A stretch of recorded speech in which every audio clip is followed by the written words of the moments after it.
Mesdames, Messieurs, bonjour.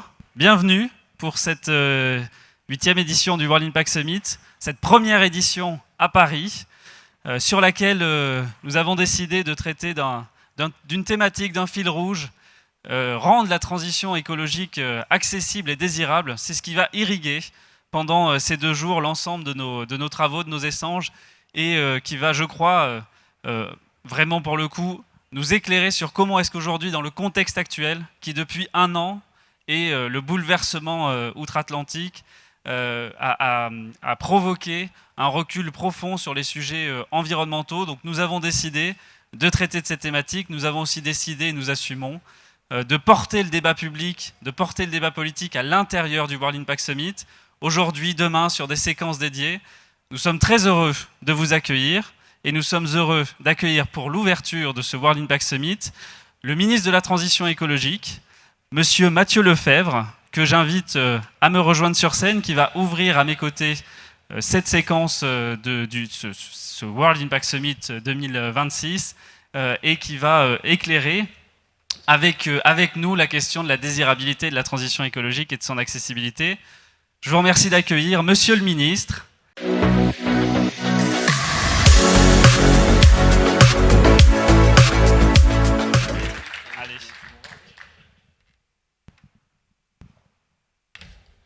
Monsieur le Président, cher Nicolas, Monsieur le Ministre, cher Yves Gégaud, Madame la Ministre, chère Brune Poirson, que je n'ai pas encore vue, Madame la Secrétaire Générale, Mesdames et Messieurs, je suis très heureux d'être parmi vous aujourd'hui et très heureux du thème qui a été retenu parce que c'est un thème absolument essentiel quand on essaie de mener des politiques de transition écologique. D'abord parce qu'il n'y a pas de transition écologique acceptée si elle n'est pas acceptable et désirable.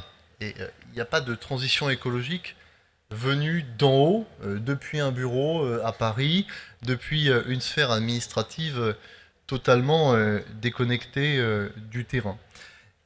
Mais ce qui me surprend le plus, c'est le hiatus qu'il y a entre les grands objectifs internationaux, appliqués évidemment au plan européen et déclinés au plan national et qui sont évidemment essentiels, et la difficulté que les pouvoirs publics peuvent avoir à les implémenter et à en rendre compte au plan local. Entre l'objectif de neutralité carbone à horizon 2050 et l'action publique locale nationale, et je le dis à l'approche des élections municipales, il est parfois difficile de faire le lien. Non pas que les Français ou les Européens n'aient pas conscience des enjeux d'adaptation et de dérèglement climatique, mais parfois, quand on parle en milliards, quand on parle en tonnes de gaz à effet de serre évités, on manque un petit peu la cible d'une transition juste, équitable et acceptée.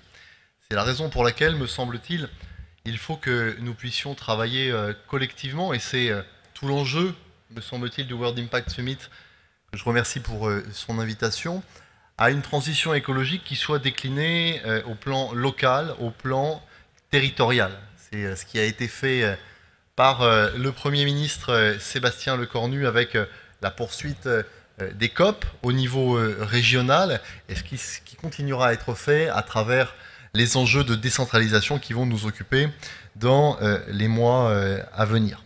Alors, des difficultés, mais en même temps des constats qui peuvent nous rassurer. D'abord parce que quand on regarde toutes les enquêtes d'opinion, les Français, dans leur immense majorité, sont attachés aux enjeux de transition écologique pour les élections municipales. C'est un enjeu majeur pour eux, pour leur quotidien. Parfois plus quand on évoque le sujet sous l'angle de la santé environnementale d'ailleurs que de la transition écologique à proprement parler, même si les deux sont évidemment liés. Mais il y a dans l'opinion publique un mouvement extrêmement important de demande de sécurité environnementale, entendu comme un enjeu régalien de premier plan et que nous devons considérer comme tel. Ensuite, évidemment, dans un monde en désordre, dans un monde où le contexte international est bousculé, où l'ordre de 45 est remis en cause, la transition écologique, c'est un enjeu majeur de souveraineté et singulièrement de sécurité énergétique. Je donne souvent ce chiffre, mais chaque année, cher Nicolas, nous importons 67 milliards d'euros d'énergie fossile. Et chaque année, les Français dépensent en moyenne 2000 euros par an pour financer leur consommation d'énergie fossile. Donc la transition écologique, autre motif d'espoir, c'est évidemment bon pour le pouvoir d'achat. Je disais que les Français sont en avance parfois sur leur politique, ils le sont notamment sur leur consommation. On voit à quel point le développement de la seconde main, du réemploi, de l'économie circulaire sont beaucoup plus importants aujourd'hui qu'ils ne l'étaient il y a quelques années, avec des enjeux majeurs de pouvoir d'achat. La Commission européenne estime que le réemploi notamment d'objets électroniques permet d'éviter 12 milliards d'euros de dépenses en plus aux consommateurs européens. Un t-shirt qu'on achète aujourd'hui de seconde main est 40% moins cher qu'un t-shirt neuf. Il y a donc là un gisement d'espoir et d'opportunités économiques. Et puis, la transition écologique, c'est surtout bon pour l'emploi et l'emploi local. Depuis 2017, grâce à la politique volontariste menée par Emmanuel Macron de réindustrialisation du pays, alors qu'on avait tendance à considérer l'industrie comme un sous-secteur de notre économie, on rapatrie de l'emploi sur le sol national, de l'emploi industriel, à tel point qu'une usine sur 3 qui ouvre est une usine de la transition écologique et de l'industrie verte. À tel point également que les emplois y croissent 2 fois plus vite que dans le reste de l'économie. Et enfin, dernier motif d'espoir, c'est que la transition écologique et le dérèglement climatique, les Français le vivent et le subissent au quotidien. Les inondations, les feux de forêt, les canicules, les hivers moins rigoureux. Chaque Français voit dans sa vie quotidienne à quel point il est nécessaire de s'adapter au dérèglement climatique, de s'adapter et de poursuivre les efforts d'atténuation, parce que je sais qu'il y a dans la classe politique, une partie de la classe politique qui considère que puisque nous émettrions moins d'1% des gaz à effet de serre au plan mondial, il faudrait ne pas s'en occuper et se contenter de s'adapter. Mais l'adaptation et l'atténuation vont évidemment de pair. Cher Nicolas, en te remerciant pour ton invitation, le message que je voudrais modestement porter devant vous, c'est qu'il n'y aura pas de transition écologique, et il n'y en a pas, sans les entreprises de ce pays et sans les entreprises qui investissent dans ce pays. Il suffit de regarder les chiffres sur 115 milliards d'euros de crédits destinés à la transition écologique dans notre pays. Le public en porte environ une quinzaine, et le reste, ce sont des entreprises privées. Les défis sont absolument immenses. On estime qu'il faudrait dépenser 80 milliards d'euros de plus par an à l'horizon 2030 pour poursuivre notre trajectoire de décarbonation. Je le dis, l'État ne le réussira pas seul. Il a sa part du chemin à faire, il continue à la faire. Il y a dans le projet de budget pour 2026 de nombreuses enveloppes qui permettent de concourir notamment à la décarbonation de l'industrie au travers des crédits de France Relance. Mais nous avons besoin des entreprises pour réussir l'immense défi de la transition écologique. Et les entreprises le font au quotidien. Elles le font notamment en matière de protection de la biodiversité. Elles le font évidemment en matière de décarbonation. Et il faut bien reconnaître que les entreprises sont parfois empêchées de faire. Et parfois, dans ce pays, il y a des forces de résistance qui privilégient ceux qui empêchent de faire à celles et ceux qui veulent faire. Alors je vais prononcer ce qui peut être parfois un gros mot en matière de transition écologique, en saluant le président Verling, pardonnez-moi, je ne vous avais pas salué, président. La simplification.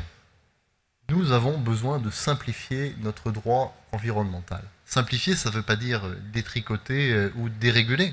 Simplifier, ça veut dire qu'un code de l'environnement qui a grossi de 653% depuis 2002, ça n'est pas compréhensible et ça n'est pas une façon d'améliorer notre performance environnementale. C'est parfois une façon de bloquer des projets et d'empêcher que nous se réalisent des implantations d'industries vertes sur notre territoire notamment. Simplifier comment ? En poursuivant les enjeux de parallélisation des procédures de consultation du public, comme il y a invité le législateur au travers de la loi Industrie verte, et qui donne d'ores et déjà des résultats, puisqu'on est passé à des délais qui sont aujourd'hui inférieur à 7 mois. Simplifier encore en essayant de mener un travail sur la double étude d'impact des projets industriels, singularité française, avec d'un côté les services de l'État et de l'autre l'autorité environnementale. Nous avons lancé un travail juridique avec la ministre Monique Barbu pour essayer non pas de faire moins bien que nos voisins européens, mais de faire tout aussi bien et de ne pas nous contraindre plus.